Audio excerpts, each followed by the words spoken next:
Good afternoon, everyone. It is noon already. This day is in the afternoon hours and absolutely gorgeous outside. I hope you are all looking forward to figuring out how to stay cool over the next little while here. I am.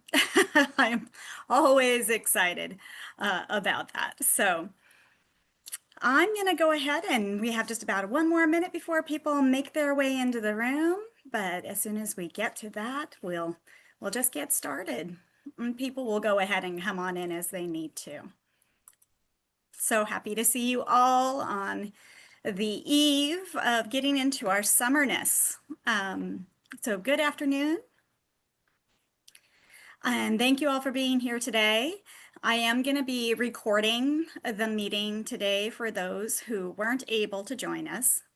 And I will go ahead and be sure to send that out. The video link will happen in the upcoming BHI Network Policy Digest. So as long as you're connected that way, you'll be able to see it. But let's go ahead and get our meeting started with our land acknowledgement.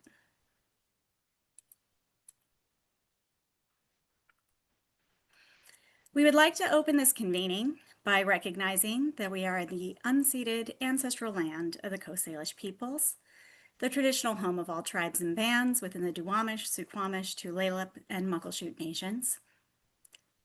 We cannot work to fulfill our mission and our vision of an anti-racist present if we don't first acknowledge and recognize the true history and the cost of colonization.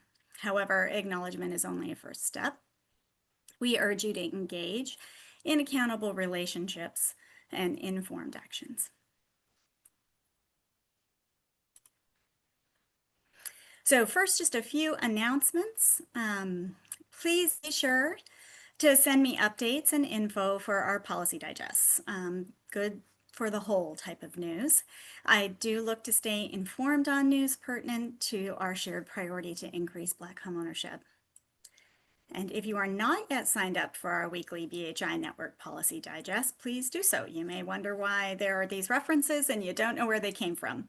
It's usually from the BHI Network Policy Digest that comes out on Fridays. Please do feel free to invite others to go ahead and subscribe as well. We always want to be continuing to grow this network because we are also growing our impact. And this is going to be our last virtual BHI Network Policy Group meeting before we come into September. So we are not going to have a meeting in June this year, nor in July. We are going to, instead of having a meeting in a virtual space in August, we're going to go with an in-person happy hour. And so just want to get personally connected and ready to go before we hit September, when we will begin our monthly meetings again. As many of you know, I have been working the last 3 years to complete my master's in public administration at Seattle University. And I am going to be completing that degree at the end of this week, I hope. And I will be taking some time off this summer to mark that achievement. So I will be on leave from mid-June to mid-August. And during that time, you'll not see any of those weekly digests from me, so it'll be a little bit radio silence. I'll be back on August 18th.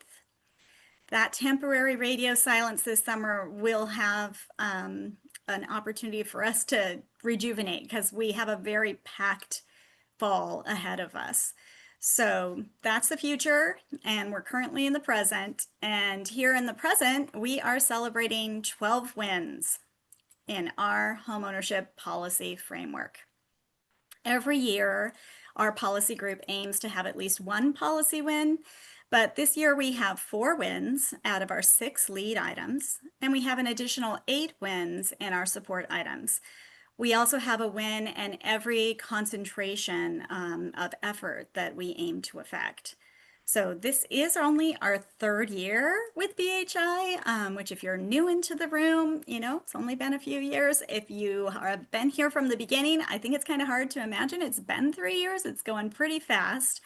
And so we are going strong and we are making change. And we may not see all of you in the Zoom room each time, but just so you know, there are over 200 people who are on the list to receive this policy group meeting invitation. And people are hearing about the work that we're doing together and they reach out to be a part of it. In fact, I had 4 people reach out just this morning, hour in advance of the meeting to say, hey, I'd love to be in there. There were people who, might be getting the digest, but not in the group meeting invite, and they're asking to be included. We do have over 500 people now subscribed to our digests, and they appreciate that kind of concise and meaningful way that information is communicated, trying to keep us all informed and activated. So just to start out, again, just a great thank you to all of you for making this happen. Through your continued participation, we will continue to work together as a network to increase and sustain existing and also the new home ownership we want to see in the Black community. And if you're feeling excited to be involved, please do share that with others. Share that excitement and have them reach out to me, and I'd be happy to include them in our invitation so they can be here in the fall, and happy to put them into the digest stream. So in our time together today, we'll start with an icebreaker, just a little bit of space for us to see each other and hear each other. Even as we kind of rack up these wins, we often immediately move on to the next thing. What's next?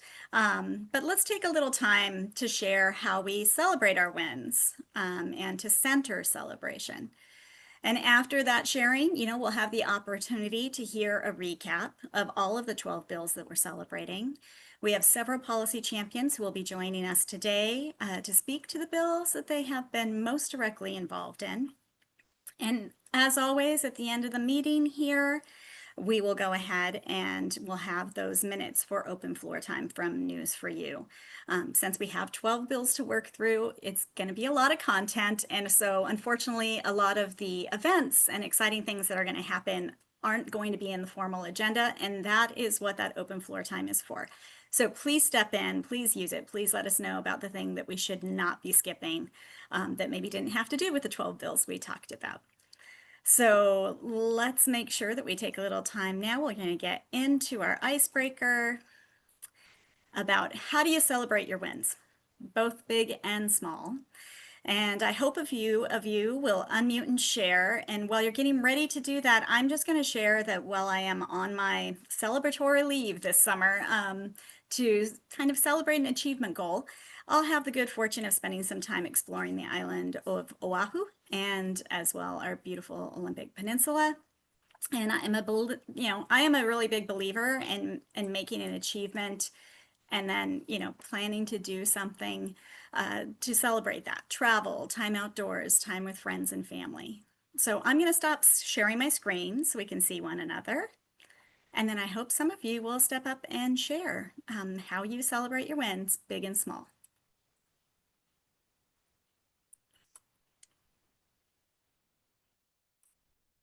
And you know what? Feel free to just unmute and speak up. Sometimes being able to capture all of the little boxes is not the easiest thing. Oh, and thank you for the congratulations. All right, brave individual, what is your little ritual that you do? What is something that you do when you have a big win or a small win in your home? I know it's noon. I know you're eating, but one of you has got something to share. Charles? There we go. Clicking too many times. I'm with you. I like to do a little travel just to kind of reset, get out of the kind of, the continuity and break it a little bit, sort of reassess, come back. But I also I'm a big fan of celebrating in a very old-fashioned way by just breaking bread with people who matter to me the most. Yeah, I think that we don't have enough time set aside for those kind of mindful celebrations. So I'm a big fan of the small dinner party. I bet you're the best host, Charles. And then we have Cliff and Ryan, whoever. I think Cliff, maybe you had your hand up there first. Go ahead. Yep, just by a second. So similarly to Charles, I like to meet up with friends, have a drink, and you know what? I just kind of taking a cue from our local pop culture staple, Twin Peaks. I like to treat myself. I don't plan it. I don't, try to diddle doddle over it or anything like that.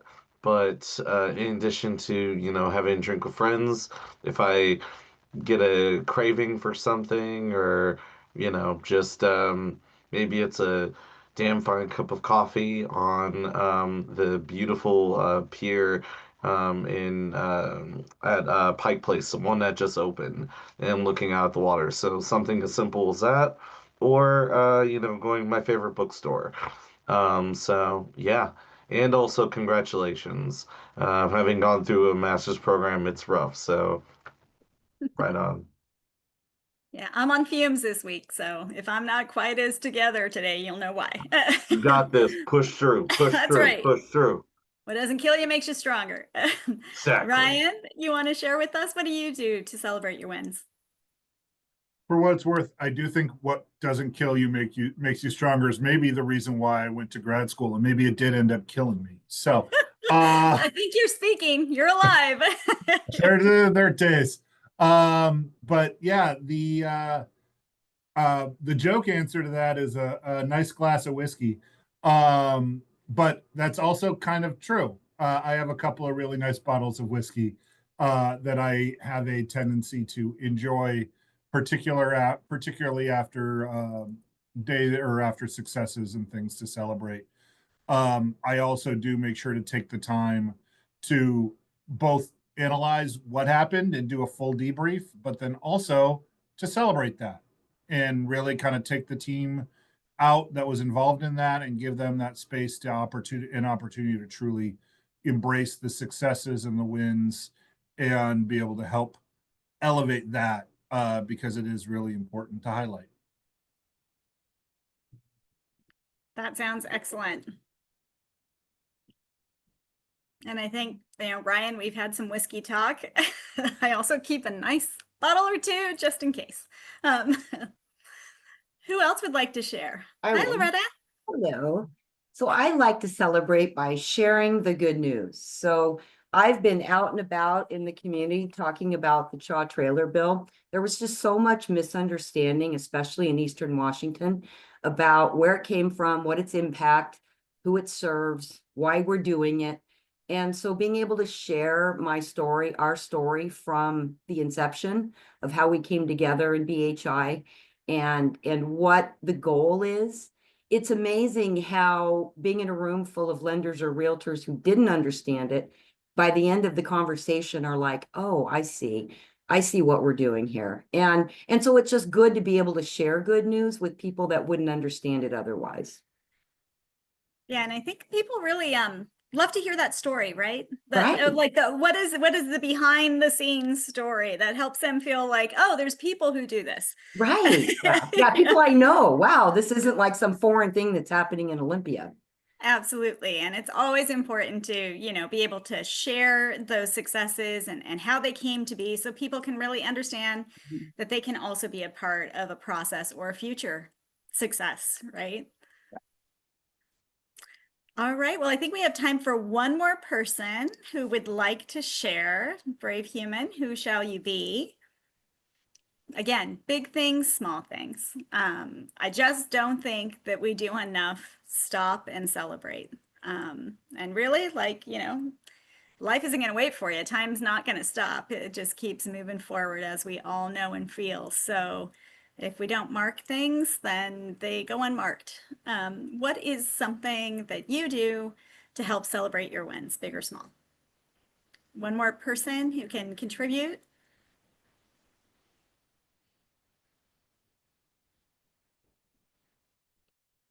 Everyone's eating their lunch.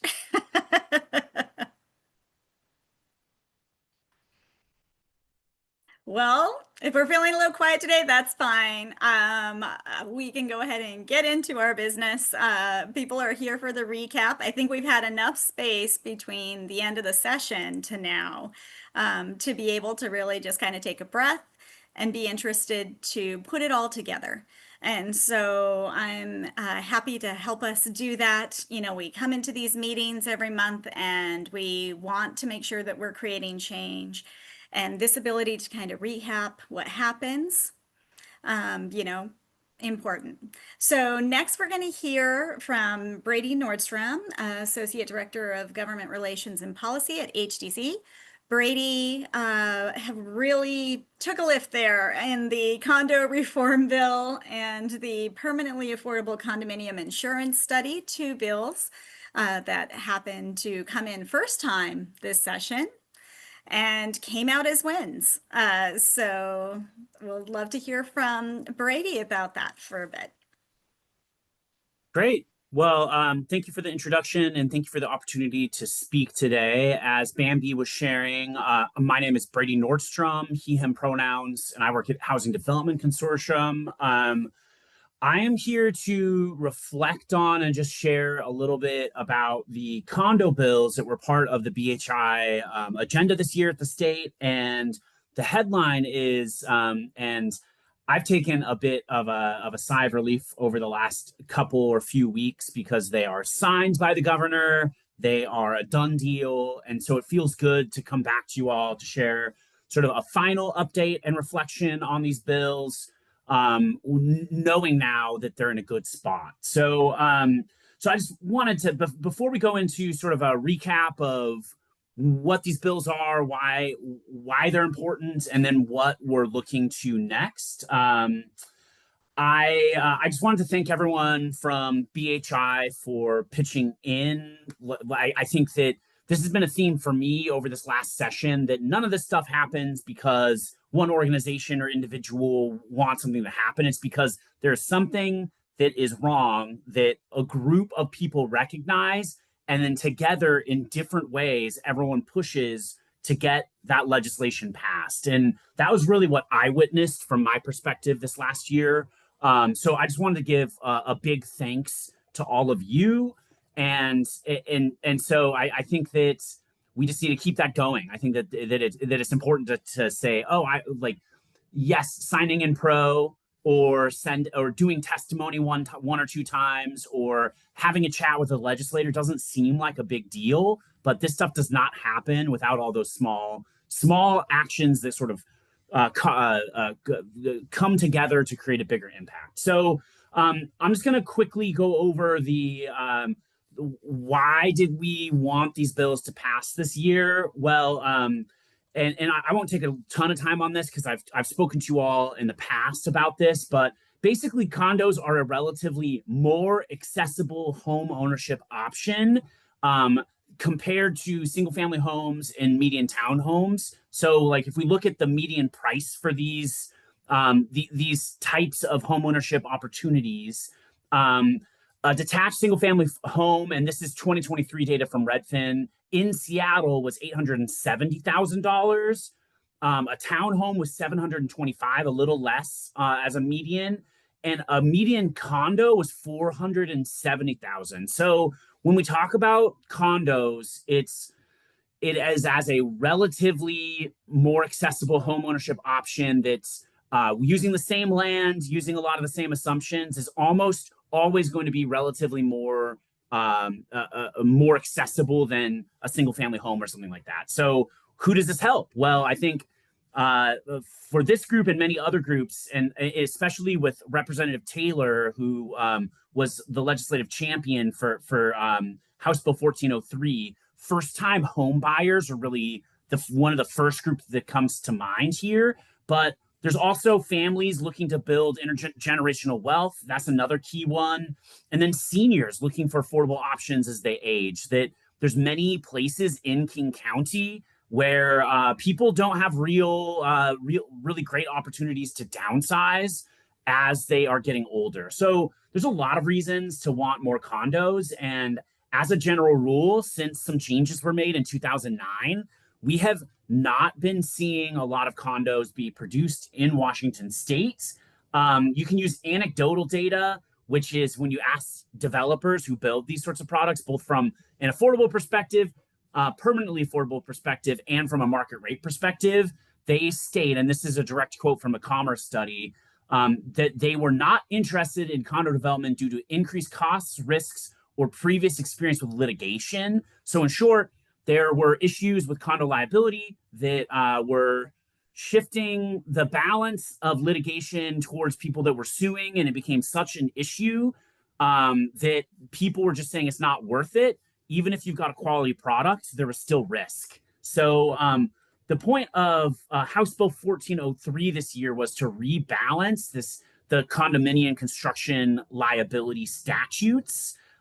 This was led by Representative Taylor, but we had a bunch of great co-sponsors and other people that were on for that bill. And then the other piece of this was House Bill 1516, which directs the Office of the Insurance Commissioner to conduct a study of insurance coverage, options for permanently affordable homeownership units. And this was championed by Rep. Hill and Rep. Taylor. So other BHI legislators stepped in here. And without going into all the details, because I don't want to bore you all on this sunny afternoon, but I think the takeaway here at a high level is that we are hoping that these bills will truly shift the direction that the production of condos has been happening in Washington state since 2011-ish. So that's, coming on almost 15 years. We're super behind, and we are hoping that this shifts. So we'll see a lot more production.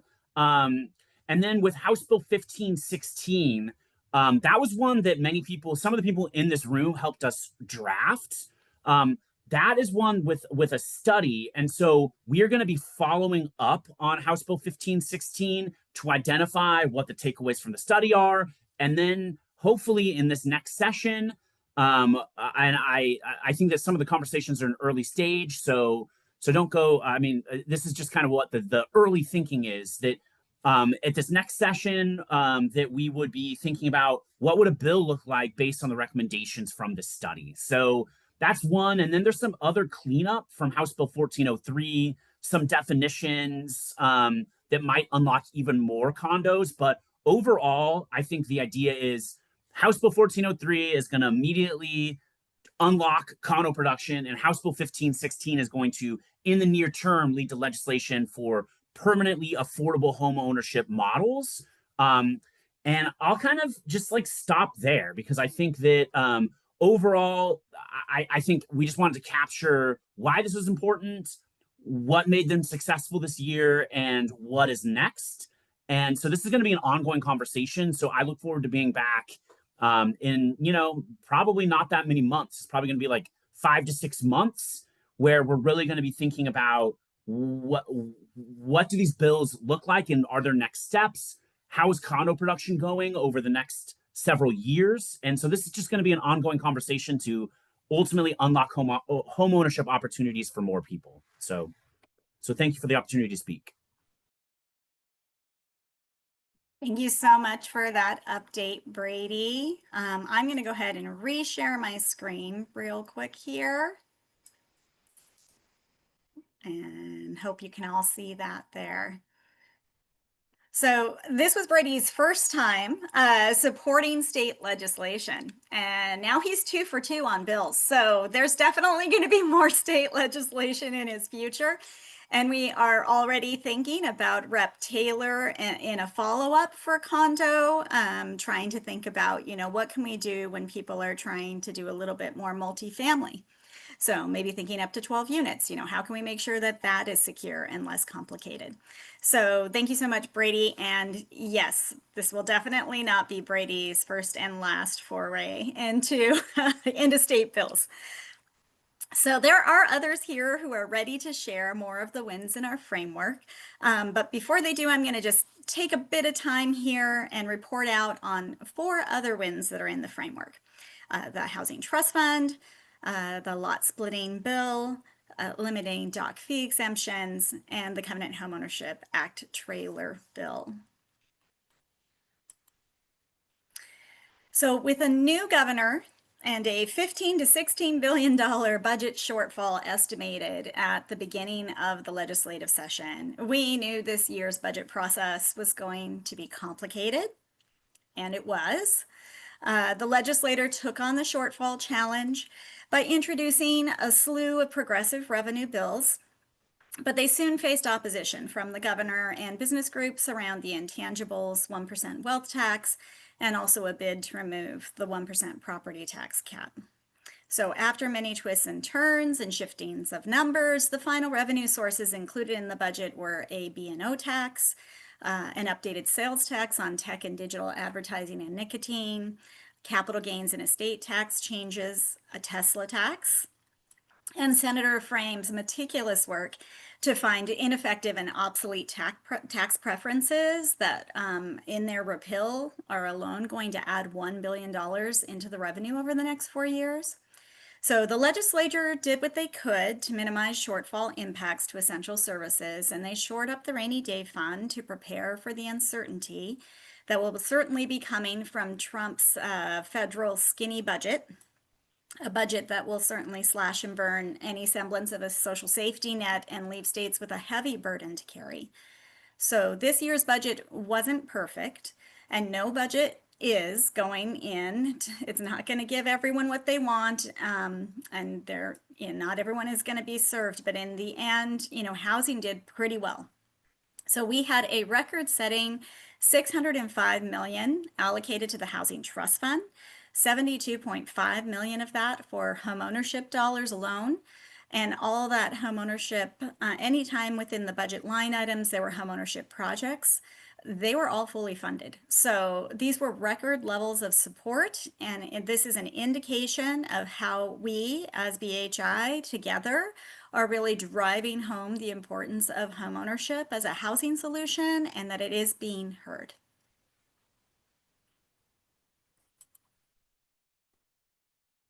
Lot splitting also passed this year, and we have been kind of having the lot splitting champions in this space for a number of years as they've been progressing this bill. Dan Bertollet of Sightline is usually our champion to speak, but he's a little sick today, so I'm going to go ahead and try and fill in here, knowing that I am not the expert on the legislation. But this bill wanted to address ease of use this time, as it was brought forth other times. And so there is now an approval for an administrative procedure in the bill. And there are some ways that you can make sure you're staying within the boundaries of that administrative approval.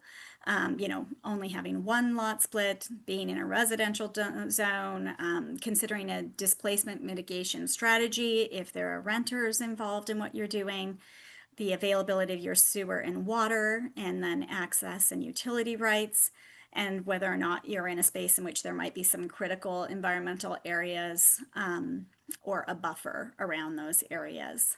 So as I said, the bill was in process for several years, and with every bill, no one ever gets everything they want, but in the end, it is there. And it was really important to have that administrative procedure part of it so that it can provide those options for homeowners to redevelop their property and consider producing what they need to age in place and to support their community, their family and friends, or just to get themselves in a better financial position through a lot sale.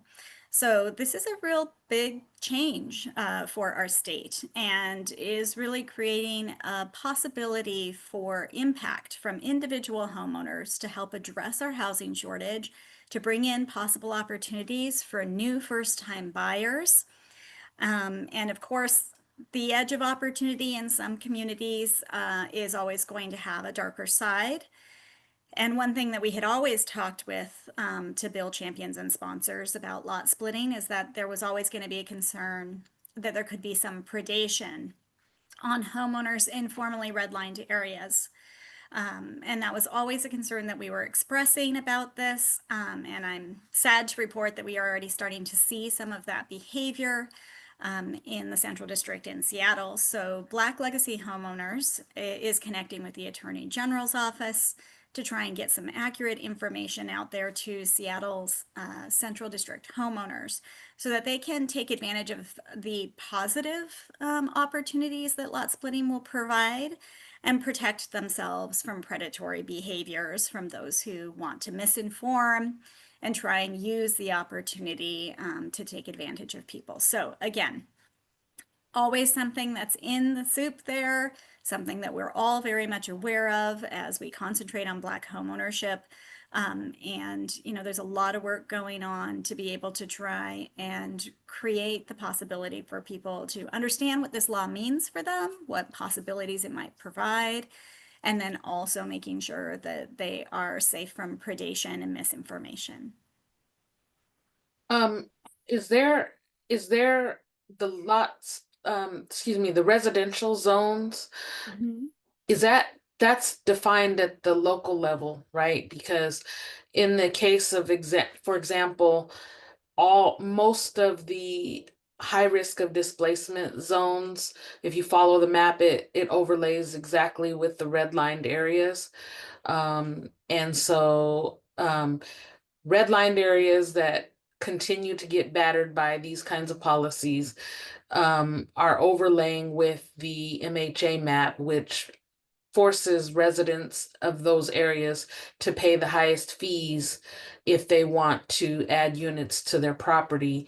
Those areas were all upzoned against our wishes to LR zones. And so if you say only residential zones will benefit, then you're excluding large chunks of the highest risk of displacement zones, both in Central and South and Skyway, South Seattle and Skyway. So is that controlled at the local level, or, I mean, I think I understand what you're saying, Anita. But again, I'm not the expert on this bill to be able to answer all those questions, but I can tell you what I meant by only in residential zones is not in a commercial zone, not in an industrial zone. So having to do with it being something that is zoned as residential. So if you're trying to do a lot split in something that is zoned as residential, then you're likely to stay within the administrative approval procedure.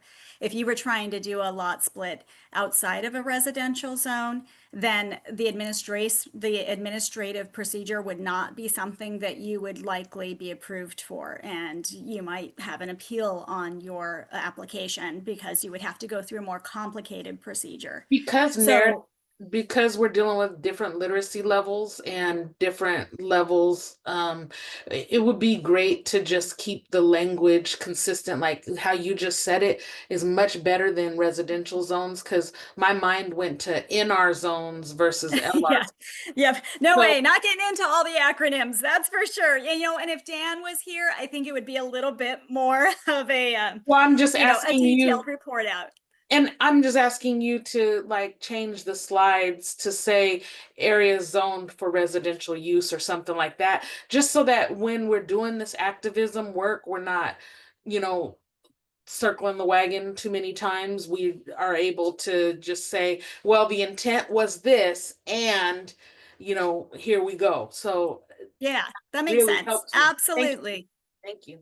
You got it. And, you know, and Anita is doing a ton of work behind the scenes to make sure that, you know, what is happening with Black Legacy homeowners, stepping in to make sure that any kind of predatory scenario that is beginning to unroll is being addressed. And I know that, you know, Anita is involved in also thinking about the language of that and working with, you know, the AG's office as well. So absolutely good to note. All right, the next bill that we're going to talk about, this is the Eliminating Doc Fee Exemptions Bill. So when a lender sells a home, usually a home loan to another financial institution, a document is recorded for that financial transaction. But thus far, those institutions didn't have to pay a fee for that document to be recorded. So this bill closed that loophole, bringing in more revenue for CHA. and the other housing and homelessness programs that are funded through the document recording fee. And this bill was sponsored by Representative Scott in the 43rd District. Rep. Scott, this was his first year in the legislature, and this was one of 2 bills that he sponsored this year that were passed. So very excited to be a part of the beginning of his legacy in the legislature. And we're excited to continue to work with Representative Scott, who before he was elected into this position, actually as an undergrad, was part of the research at UW around racially restrictive covenants. Of course, he was a very strong advocate and testifier for the Covenant Homeownership Act, and then worked closely with our CHA strategy team and the core group on the passage of the bill. So excited to see him championing that additional revenue for CHA. Ryan, you have a question? I don't know if it's a question so much as an observation, just real briefly. But just wanted to note, first, very supportive of the fact that that this got passed and continued on and went through. We are happy to be able to sign on pro and do that. I do just want to note, though, that especially for folks who build permanently affordable home ownership units, it actually document recording fees hit organizations like those a lot harder than it does almost anybody else.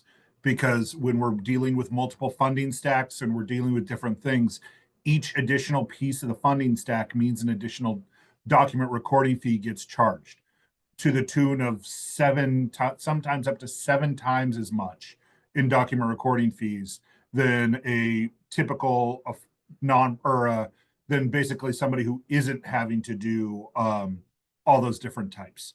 So definitely a big fan of eliminating these exemptions, generating more revenue for CHA and all that. I just want to note that the work on this, particularly, I would at least make the point of saying the work on this is not necessarily done.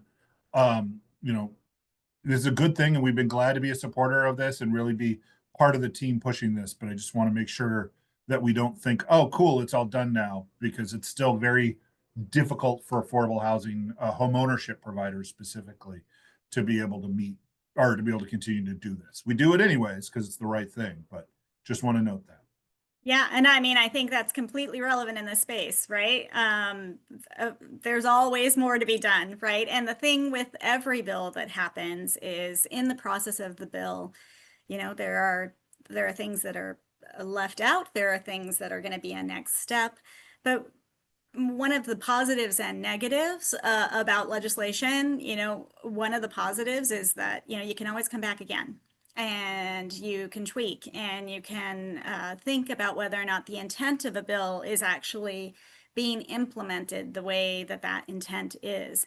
And I think that's really our job and our work. When we see those intersections where a bill has some real positive effect, but there may be some unintended consequences that need to be addressed, then that sounds to me like a great time to step in and start thinking about shifts and changes. And I think we saw in last year's homeownership policy framework, that ability to kind of go in kind of laser focused to just, redo a certain part of the language or how it is implemented changing because of these things that we are, not necessarily always seeing put together when a bill is going through passage. But now that we have a bill that is passed, we certainly can intervene. So, Ryan, I'd love to talk again offline and see if, you have ideas for a policy solution that we could maybe start to rise up that might address some of your concerns.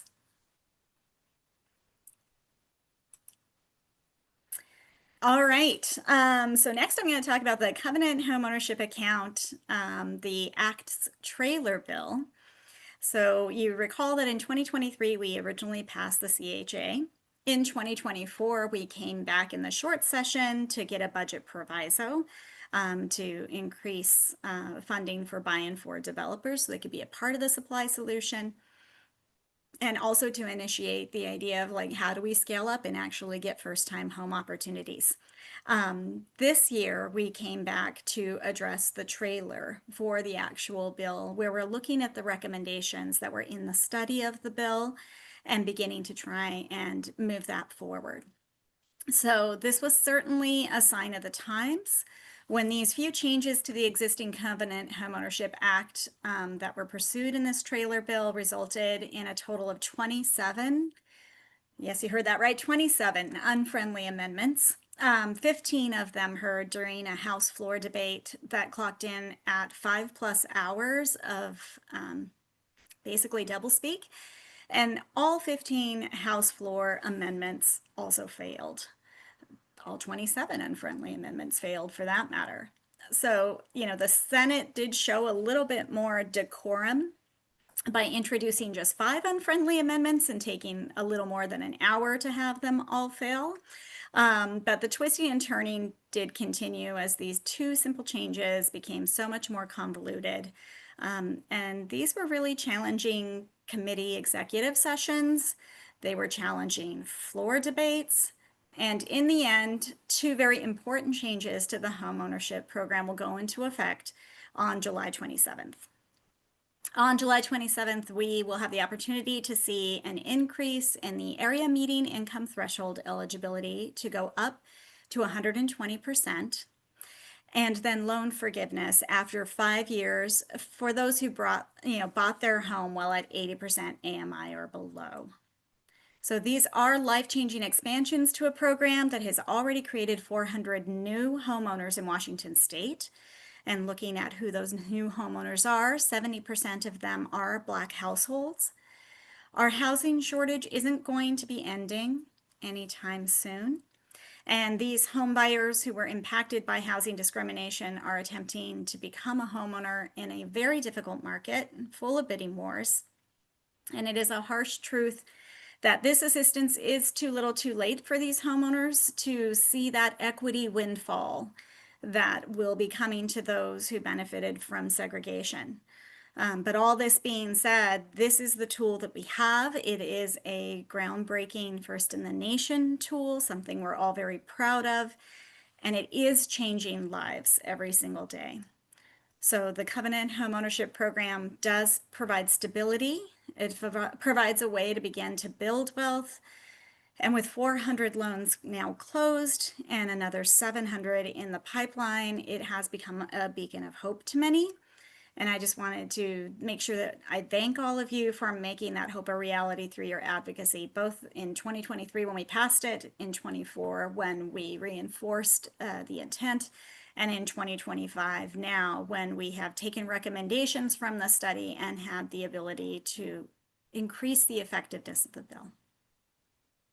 Nick, you have a question?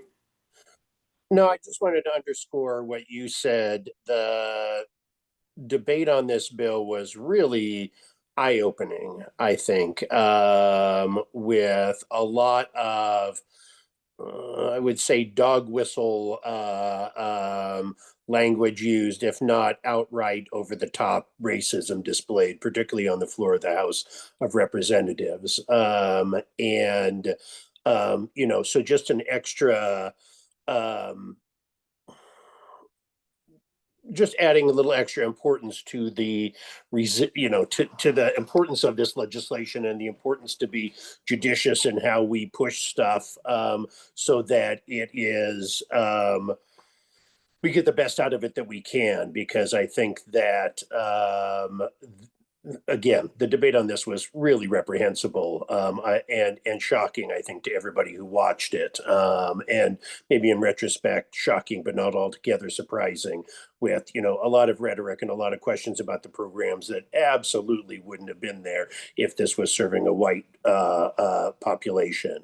Questions about, clawbacks if someone has a criminal history, clawbacks. And, it was just, so just for folks that didn't watch the process on this, I think it's important to realize just the hurdles that our champions and the champion organizations had to put up with in this conversation is important, right? With debate shutting down for a little while to give the members of color in the House, Democrats, some grace and some space, because it got pretty ugly. And I'm not telling tales out of school here, but I think it's important to know that Rep. Zeb Taylor, who was the prime sponsor on the original bill and on this bill, suffered a stroke shortly after session, for folks that aren't aware. So if you want to talk about somebody really putting their blood, sweat, and tears literally into a piece of legislation and suffering personally from the stresses, I think, of sessions. So again, just underscoring both the importance of this bill and the real life toll that our advocates in the legislature face on our behalves when they do that. Again, just want to really make sure folks are aware of sort of the carnage that that ensued in this needlessly, right? Because of the opposition. So just wanted to underscore that. Don't want to overemphasize that, but I think it's just important to remember just Absolutely. Thanks for sharing, what Nick. some of our champions go through on our behalf in Olympia. And Patience? Yeah, I mean, just want to really double down on Nick's words. This was a hard fought win. Representative Taylor was on the front lines pushing this work with so much rhetoric beyond the debate that we were seeing on the floor. She was receiving emails directly herself, and we know how hard this session was. There was so much personal loss. We had Representative Frank Chop, who was a critical partner from the conception of this vision, also passed away in the same timeline, which took a toll on so many of us, as well as the champions. So just really acknowledging the incredible work that all of you put in to get to the finish line. I appreciated earlier hearing from Loretta saying we were talking to communities so they understand the conception of the bill and the work. And that's what it's going to take. It's going to take all of us leaning in on our shared commitment in times when the sands have shifted. Folks feel licensed to speak loudly on some of the most diabolic perspectives you might imagine. And we saw that on the floor. There's probably way more worse in community. But what it says to us is we've got a lot more work in collaboration and partnership with each other. We fought hard, we got it to the finish line, but there is more work for us. We're going to need to be well coordinated. We're going to need to be very strategic in our frame to rise above the fray and still continue to win.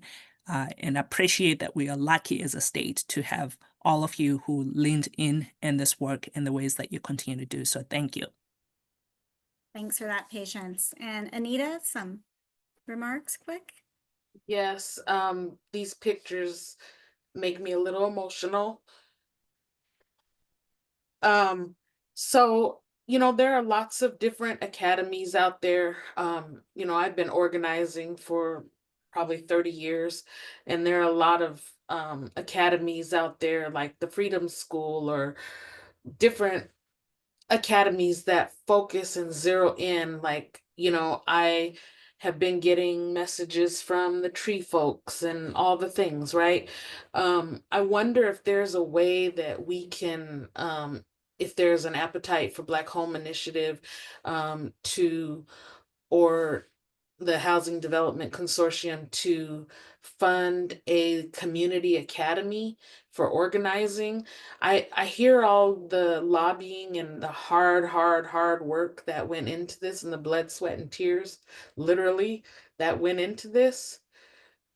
And so it would be nice for us to be able to organize and mobilize more Black faces in this work.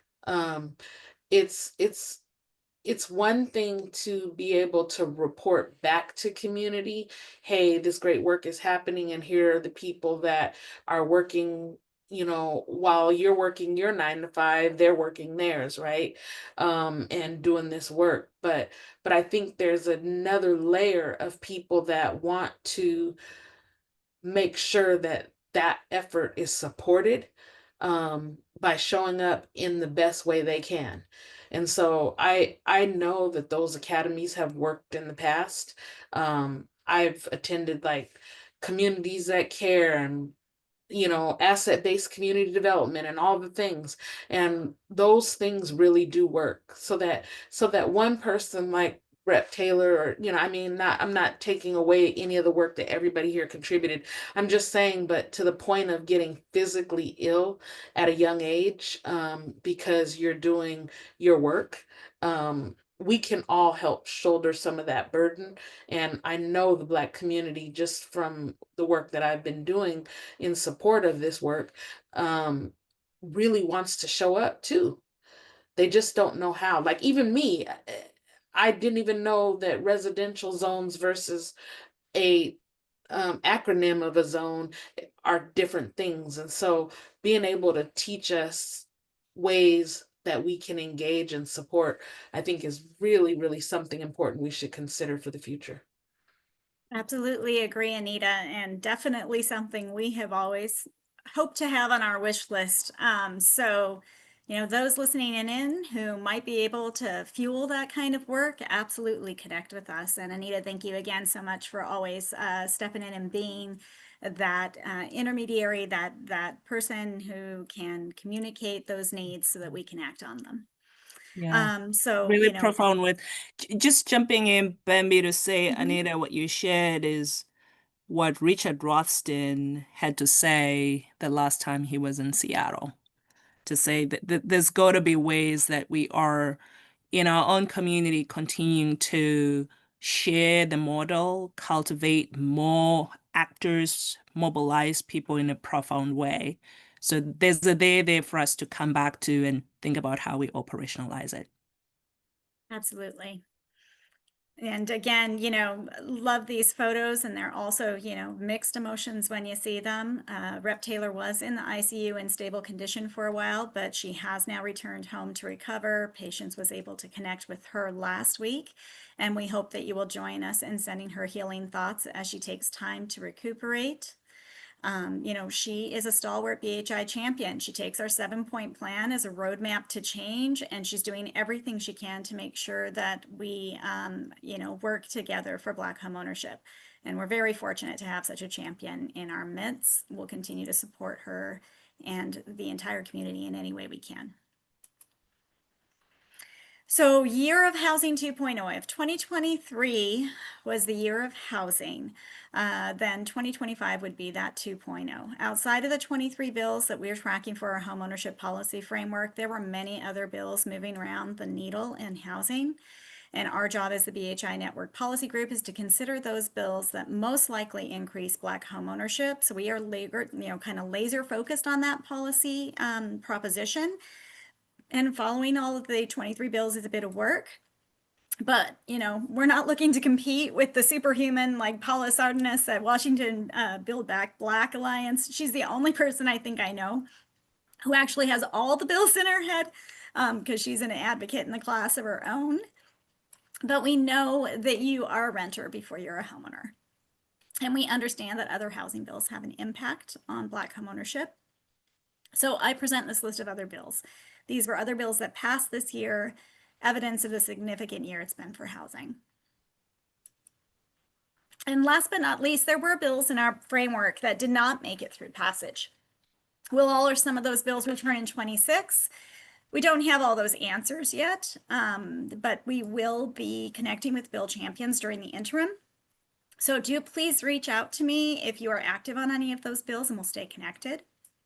In June, we're going to be reinvigorating our smaller BHI Network Policy Advisory Group to help steer the fall agendas and keep us better connected.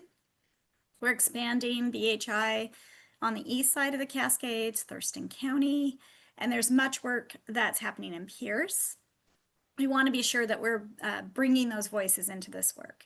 And a policy group as an advisory group has always been a part of our structure. Last year, we just had a lot of time crunches and it didn't materialize, but we're looking to reinvigorate and have that group lean in to make this work we do more effective.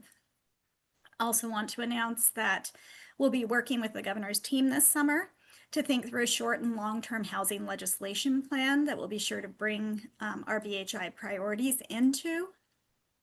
And one area we already know we have alignment with the governor on is the scalable starter home production plan. So we do expect some 2026 bills to come out of that effort to support modular construction. Also, the regional housing land banks is another bill on the governor's radar that we know of. So again, you're here today because you understand how essential policy changes for social change, but you want to do more than understand it. You want to actually affect that change. So is 2026 the year that you're going to step in even further? Will it be the year that you share our 30-second advocacy asks, our sign-in pros with maybe 2 people every time that you do it? Will it be the year that you give testimony? Will it be the year that you bring an idea forward that's calling out for action? When I return in August, I will be making a call for your engagement. I hope you'll answer that call with resounding enthusiasm. I've seen the heart and dedication that you bring to this work, and I have no doubt that you will. So September through November will be a busy time for this group as we hear from policy champions and we firm up our 2026 homeownership policy framework in preparation for a December summit. This year, our summit is going to be in person, and we'll get to join together to strengthen our connection, get motivated for strong advocacy in 2026. So, take this summer to reinvigorate a little bit and then come back ready to fight this good fight. And now it's my pleasure to introduce Jesse Simpson of HDC. He's going to help us learn a little bit about the parking reform bill. Yeah, thanks for having me, Bambi. Stepping in here for Dan as well. So want to give a huge shout out to Sightline and FutureWise for partnering on bringing forward this parking reform bill across the finish line. Couldn't have done it without their leadership. So big picture, the parking reform bill, SB 5184, removes excessive and arbitrary parking mandates across Washington state. It's really a nation-leading state level bill. There have been individual jurisdictions which have removed their own parking requirements. There are some removed in Seattle, but this is really the first time that we're seeing at a state level broad removal of parking mandates. So the bill prohibits cities of 30,000 people or greater from requiring parking for affordable housing and for most types of multifamily housing with residences below 1,200 square feet, as well as for senior housing, childcare facilities, ground level commercial spaces in mixed-use buildings. And then it broadly limits parking requirements, residential parking requirements, otherwise to no more than half a space per home. It will take a bit of time to come into effect. The deadline for cities larger than 50,000 is 18 months from the effective date. So we'll see that come into effect for most of the larger cities no later than beginning of 2027. And then the 30,000 to 50,000 population cities have 3 years to put it into place. Some cities are already saying, we'll just put it into place quickly. We know this is where the state requirements are going, but that's was part of the, yes, thanks, Angela. Kirkland's stepping on it right now. No, we're just a little bit over the time in your agenda, but any quick questions or comments from others? I just want to underscore how important this is for affordable housing developers, including home ownership. Parking is one of the major cost drivers, and these excessive mandates that have been set by cities can mandate parking well beyond what's actually needed. Structured parking costs $50,000 plus per space, and surface parking requires land. That means it can't be used for housing or for trees. Thanks for stepping in there, Jesse, and helping us with some of those details. And, this is again, another one of those kind of first groundbreaking types of moves in the nation to really go for this parking reform. So a big deal. Next, we're going to hear from Alex Brennan of FutureWise. Alex is going to help us understand our wins with the transit-oriented development and then also the Housing Accountability Act. Thanks, Bambi, and hi, everybody. It's good to be here to get to give you all an update on two of the policies that are part of this big set of wins this year, where FutureWise got to play a lead role. For those of you that that don't know me or don't know FutureWise, we are a statewide nonprofit that was founded in 1990 with the passage of the State Growth Management Act, and so we're sort of a steward of the kind of land use policies and growth management framework that the state has, including a lot of goals around housing affordability, anti-displacement, access to opportunity, and undoing systems of segregation and exclusion in housing. And so that is kind of where our work ties in, I think, in to the Black Home Initiative, and the two bills that I want to talk about today are both related to those goals in important ways. For the first bill, actually I have links I'm going to share in the chat for both of these. I don't have slides or anything. But for the transit-oriented development bill, we have a explainer on our website that I'm going to share. And then for the Housing Accountability Act, we don't yet have something up ourselves, but the legislature has bill report. It has a good summary of kind of what that does. So I'm sharing both of those in the chat right now, and I'll go over them kind of at a high level. So first, for the transit-oriented development bill, this bill does a couple key things, and I want to sort of unpack how they fit together. So at its core, what this bill does is it requires minimum densities for housing, minimum amounts of housing be allowed near transit stops of different types. And those are light rail, commuter rail stops like Sounder, and then bus rapid transit stops like Rapid Ride in King County or Swift in Snohomish County. For the light rail and commuter rail stops, the minimum densities are, well, all of these minimum densities are calculated on something called floor area ratio, which some of you are probably familiar with, some of you probably aren't.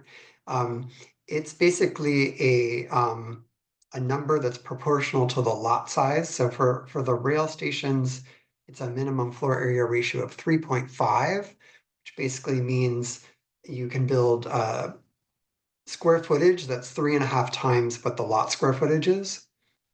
And it gives flexibility for how tall that would be, right? You can build a taller building that doesn't cover as much of the lot, or you can build a less tall building that covers more of the lot. For bus rapid transit, it's 2.5 floor area ratio. We did a rough estimate of kind of how to translate that into things that might be more familiar to people. So 3.5 FAR is, or floor area ratio, FAR is the acronym, is roughly equivalent to about a 6-story building under a lot of kind of the zoning codes that we see around the state, and roughly equivalent to about 175 units per acre. So if either of those measures are easier to get your arms around, hopefully that's helpful. For the bus rapid transit, it only goes up to 2.5 FAR, which is about a 4-story building and about 125 units per acre. So those, in a lot of cases, are going to be significant zoning changes around those station areas. I think one of the things that's, actually, let me back up for a second, sort of like why are we doing this? Why is this important? And there's both some kind of housing goals around this and then also environmental goals. So on the housing side, one, this is a way just to provide more housing opportunities overall, more zone capacity overall around the state, specifically to give people more access to transit. Pretty obviously by kind of just the name of it, but also more access to jobs, because disproportionately these station areas are closer to jobs and also are connecting people by transit to those jobs. We also see that a lot of the, if we look at the current zoning, we see disproportionately that communities with lower incomes, communities with higher percentages of people of color, including higher Black populations, are more likely to already have this level of zone capacity, whereas communities that are whiter, that are have higher median incomes, are less likely to have this capacity, and so part of what we're doing is addressing kind of the history of disproportionate upzoning in lower income communities and communities of color near transit. And we think that that has an important component of relieving some of the displacement pressures and development pressures in those communities by opening up more housing opportunities in other places. And then there's also an environmental benefit, both in terms of reducing pollution from driving, because more people are going to be able to take transit because they're going to be able to live closer to transit, as well as reducing the real estate pressures to build out into our farms and forest lands and other environmentally sensitive areas around the state. So that's kind of the big picture of the goals. In addition to adding more density, there are also some other components to the bill. It eliminates parking requirements and completely in these station areas. So it's sort of a complement to the parking bill that Jesse was just talking about, which reduces parking requirements for housing, but only eliminates them for certain types of housing. And so this would completely eliminate the requirements. Again, doesn't mean you're not going to have any parking get built, but it means that there's no longer a requirement that parking be built along with housing in these places. And then there's also an affordability requirement that comes with these upzones. If the, which is, and the affordability requirement is a little bit complicated. If your city already has a mandatory inclusionary zoning requirement in place, or is considering one and completes passage of one this year, that local requirement will remain in effect and be applied to these upzones. But if your city doesn't have a mandatory affordability requirement, then the new state requirements will go into effect when the upzones happen. And those are set up to fit a couple different things. So for home ownership, the requirement is that 10% of the units be affordable at 80% of area median income. For rental, it's either 20% be affordable at 80% of area median income or 10% at 60% of area median income. There are also some incentives for larger units. So if at least 10% of the units in the building are 2 bedrooms or larger, then the affordability requirement is only 10% at 80% of area median income. Again, all of this is in the explainer, so don't feel like you need to remember all these details. But the intent of that is to try and incentivize more 2-bedroom units. There's also a provision that I mentioned the floor area ratio minimums before.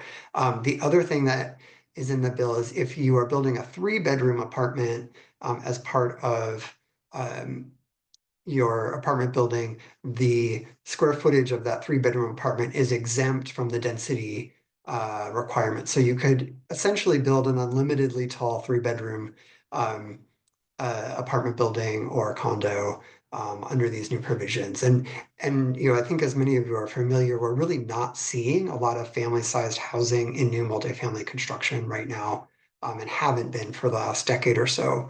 And so that's why there are these strong incentives for both 2-bedroom and 3-bedroom and larger apartments to be included in these projects. So along with the affordability requirements, there are some incentives. So there's a 20-year property tax exemption for new development. There's also a reduction in impact fees. So impact fees for development in these station areas would need to be reduced by 50% for cities that do have impact fees. And again, part of the thinking around that is that how new housing near transit is going to be less likely to use other types of infrastructure compared to kind of new development in kind of the urban edge where you have to build a lot of new utilities and transportation infrastructure to serve that. Timing is another really important thing here. These requirements are going to go into effect in Vancouver and Spokane next year. They're not going to go into effect in the Seattle metro area until 2029. So there's actually a fair amount of time between now and when these go into effect for the Seattle metro. And that's because we just finished doing the comprehensive plan updates, or at least in theory, cities are supposed to have completed doing those. So that's the TOD bill.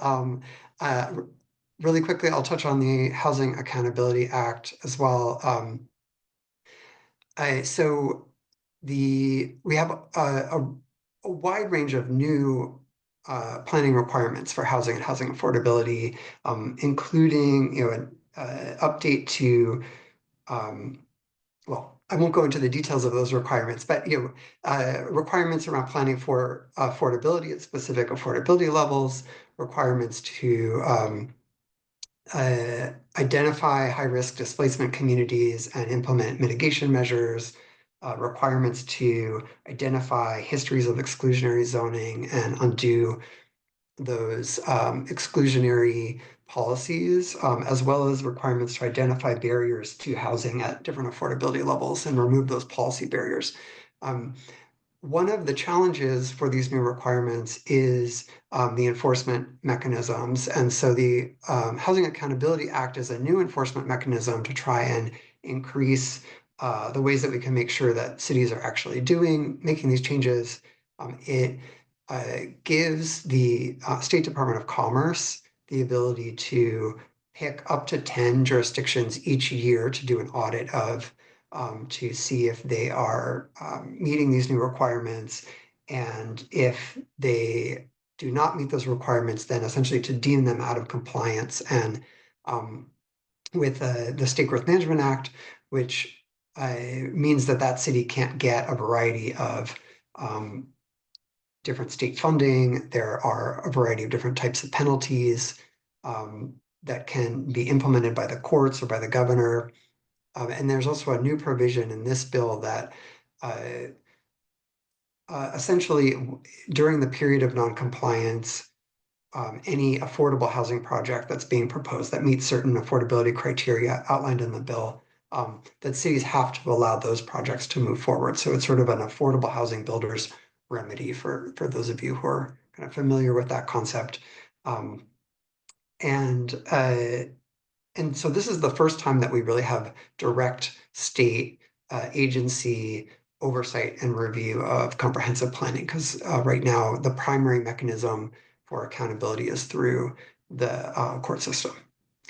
So I'll stop there. I have a little time to answer questions, but I think at 1:20 I also need to jump to my next meeting. Thank you so much for that, Alex. Is there a question?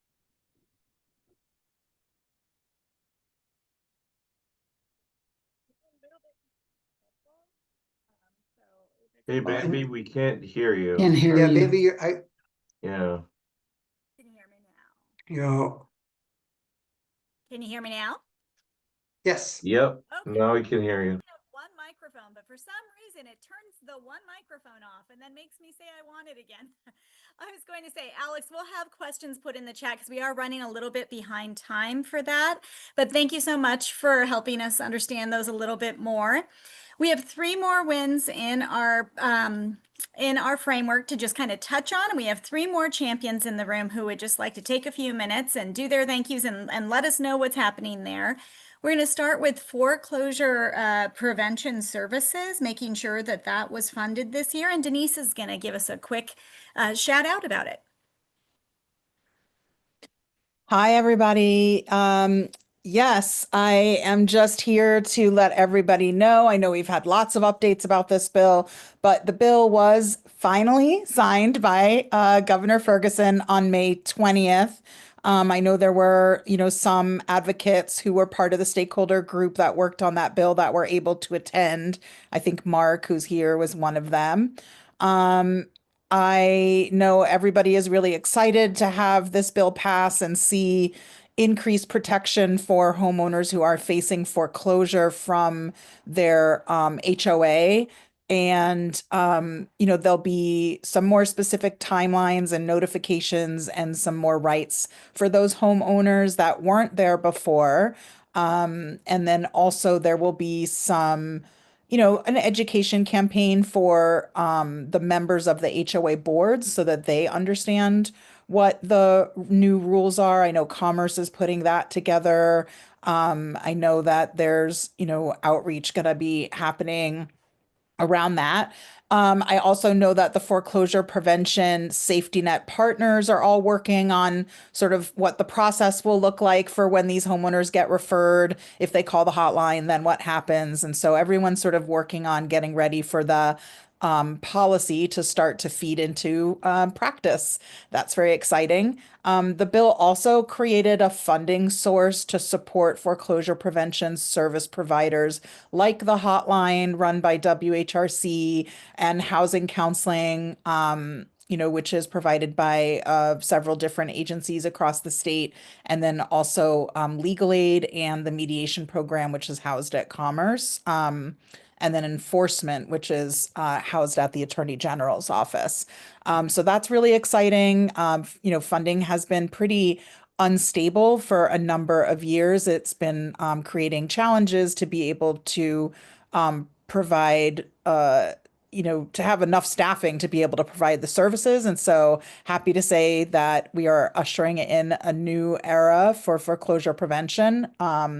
Of just sort of increased stability, which I hope will allow all of the providers, to focus on providing services to the homeowners who need them, because that's what they're all there for. A lot of people worked really hard on that bill, and it was a pleasure to be part of that stakeholder group. My last day at WHRC was last Friday, so I'm here today as a independent free agent person that worked really hard on that bill along with a lot of other people. I know that there is some future work that will happen. There's definitely a lot more that can be done to support condo homeowners. So I think that conversation will be continuing, and folks can look forward to, seeing more activity in that in future years and future legislative sessions. But that's all I have to say about that. Let me just also say, none of that would have happened without the really strong leadership from Senator Orwell. This was her first year in the Senate. She was a representative prior to this, but she has been, the state's foreclosure prevention, champion since the original Foreclosure Fairness Act. So really focused on consumer protections and really focused on helping homeowners. So without her leadership, we would not have been able to accomplish this. And so, really grateful for her. Thanks so much for that, Denise. And, we're going to have the opportunity to hear more from Senator Orwell during the Washington State affordable home ownership forum. We'll have her in a policy legislative panel, and so hopefully to hear more about this bill. Chris, I see you right in my screen, so I'm going to head to you next. And Chris is going to talk to us about our win for the Scalable Starter Home Production Plan, the demonstration project part of it. There's a lot going on in this plan, but this was the budget proviso to make sure that a demo project could really talk about the ideas. Great. Thanks so much, Bambi, and afternoon, everyone. As Bambi referred to earlier, as everyone may recall, when the Common Home Ownership Act was originally passed, there was a proviso requesting that the Finance Commission issue an RFP to propose a comprehensive and scalable starter home production plan to focus on supply, knowing that we do not have the supply needed to address the needs. So part of that RFP specifically requested a proposal to demonstrate the feasibility and scalability of recommended strategies. So the capital budget appropriation that is aligned with the demonstration program playbook is specifically intended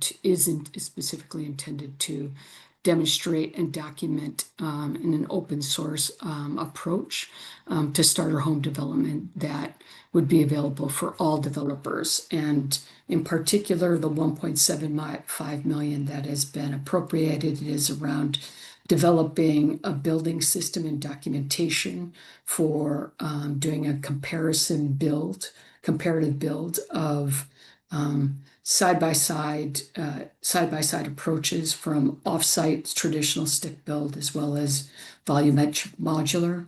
It's meant to administer and manage the project and then provide off-site development subsidy in 2 locations. So this is specifically to test various off-site approaches, prepare permit and manufacturing documentation, to test new permitting strategies, design standardization, as well as off-site forwarded contracting methods. It's to implement up to 44 sale starter homes across 2 sites, one in Pierce County, one in Spokane County. And then it's to develop, kind of measure and verify the key performance indicators and develop and publish repeatable, standardized starter home designs. Right now, we are grateful to Senator Trudeau for her leadership in securing this appropriation for the development of this common starter home housing pilot design. The appropriation was mistakenly assigned to the Housing Trust Fund. And given that this is a demonstration program for an innovative pilot and not a traditional housing development that's funded under the trust fund, we don't see it as being viable under the current housing trust guidelines, but we are currently working with Senator Trudeau, the Senate Democrats caucus, and the governor's office to determine whether there's a possible shift in the appropriation. And we're doing that in real time, and we'll keep people focused as we move this along. Thanks, Bambi. You bet. Thanks so much. And I just put in the chat, if you want to learn more about offsite construction, there is going to be a symposium all day, 9 a.m. to 3 p.m. at University of Washington on June 17th. I will certainly be there, and Chris will certainly be there, and we can learn more details. Interesting to hear about, how that allocation happened. I hope it gets itself worked out pretty quickly. And then the last thing we have to celebrate here before we just open the floor to everyone is our last bill of the 12. And that is the bill that is around the Skyway Homeownership and Green Space project. And that is a budget proviso that was approved as well. I don't believe that we have Kathleen from Homestead Community Land Trust here, who is one of the main, partners in that project. Is there someone else from Homestead Community Land Trust who wanted to speak to that? If not, then I'd be happy to do my quick what it is. Not seeing anyone kind of rise to the floor, I'll just go ahead and do that. I think that Kathleen had a conflict for this meeting, but as you all know, the Skyway Homeownership and Green Space project is pretty just absolutely phenomenal. It's like a trifecta. You're talking about affordable housing and home ownership. You're talking about environmental stewardship, and all of that rolled in together with something that is absolutely community led. And so really excited to see them be able to get their funding for for that project to get going.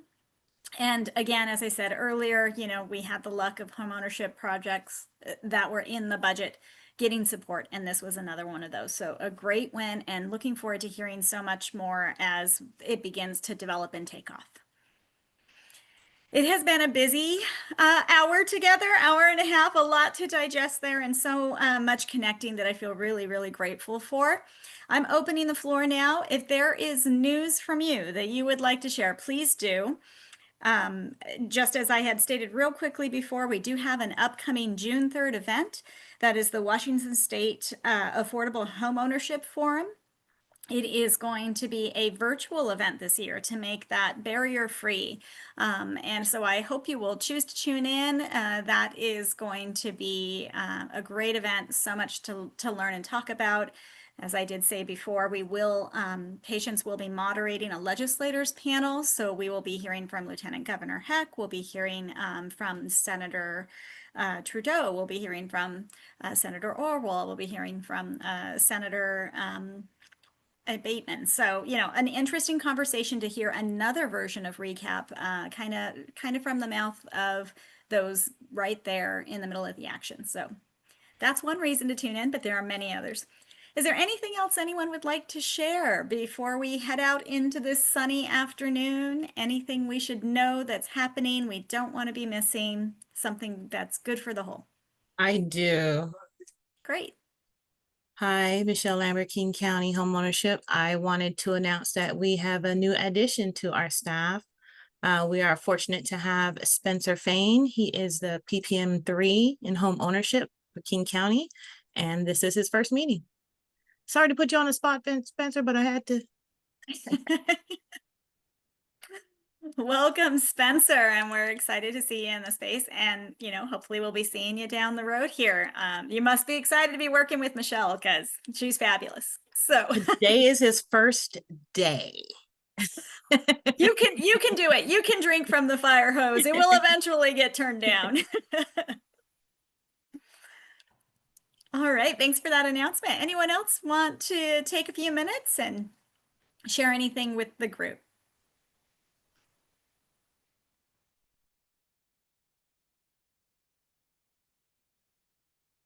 Denise. Hi. Well, as I alluded to earlier, I have worked my last day for WHRC, and I just wanted to say thank you so much to everybody in this group.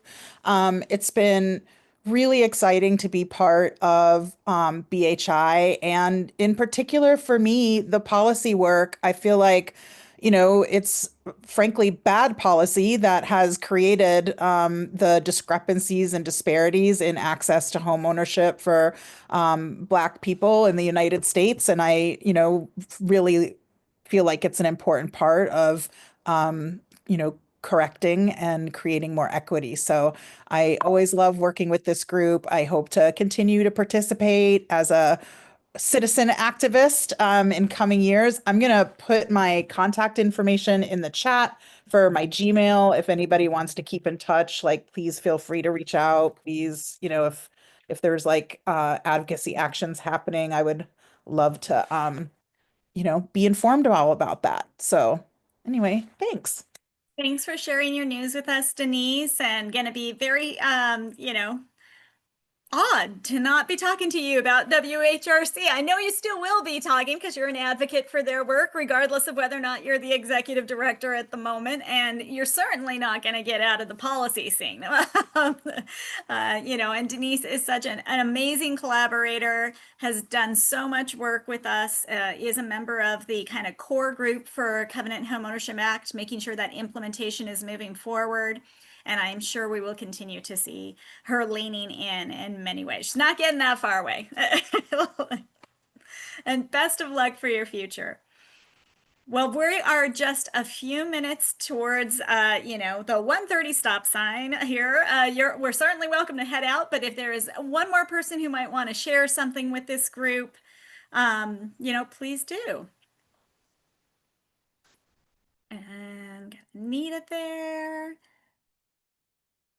I know what I could announce. There is a new Black Homeownership Hub that is a new effort, combined effort between Black Legacy Homeowners Group and then also the Central District kind of community, oh, I want to say PDA, all of the acronyms, the development, you know, group there.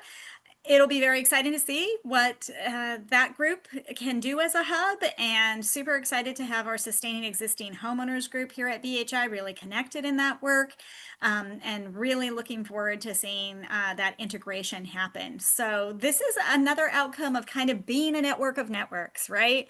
The power of the impact of a network. And I want to thank you all again for leaning in every day. I will miss you over the summer, and I'm sure you all have a brilliant, lovely summer. I will try to do my best as well, but we will be picking it back up. So definitely in August, you'll hear me again, and I hope you have rejuvenated and are ready to go. We all understand what kind of reality we're living in right now. It is not getting simpler. It is getting more complicated by the day. And that is why it is super important for us to continue to work together as much as we can, to collaborate, to take our effort as a network and really grow it so that we can keep doing that change. And thank you all so much for your kind thoughts and wishes. Thank you all for your, you know, stepping in and just saying some real things and sharing your thoughts and your feelings, and I will work on letting you all know if there is something that's going to happen together in terms of you know, recognizing Representative Taylor. But we're happy to see she's out of the hospital and that she is you know, hopefully on a great path to recovery. We know there's very little that will be able to stop her. So have an absolutely fabulous afternoon, everyone. So great to see you today.